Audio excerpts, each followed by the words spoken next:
আমি নিউরো থেকে ট্রিটমেন্ট করাচ্ছি। গত ৫ মাস হয়ে গেছে আমার ট্রিটমেন্টের, ট্রান্সপ্লান্টের। তো ৫ মাস আগে আমি ট্রান্সপ্লান্ট করিয়েছিলাম কলকাতার নিউরোর থেকে। নিউরোর থেকে করানোর পরে আর শিলিগুড়ি থেকেই আমার সব মতলব ডক্টরের সাথে কনসাল্ট হয়। কেন কি আমার বাড়ি নর্থ নর্থ বেঙ্গল, শিলিগুড়ির পাশেই।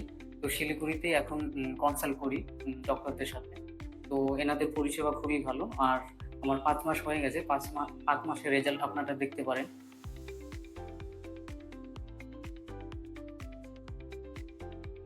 আমার ২২০০ গ্রাফট লেগেছে। ২ সাইডে শুধু ট্রান্সপ্লান্ট হয়েছে। থার্ড পিআরপি শিলিগুড়িতে এসেছি। তো পিআরপি তো এখানে হয়ই, তার সাথে সাথে এখানে সার্জারিও হয় শিলিগুড়িতেই। তো আপনাদের যদি কারো এই সমস্যা থেকে থাকে চোট পড়ার, তো আপনারা এখন শিলিগুড়িতেই কন্ট্যাক্ট করতে পারেন। শিলিগুড়িতে সমস্ত রকমের সুবিধা এখন পাওয়া যাচ্ছে নিউরোটের তরফ থেকে। কলকাতা আর যেতে হবে না।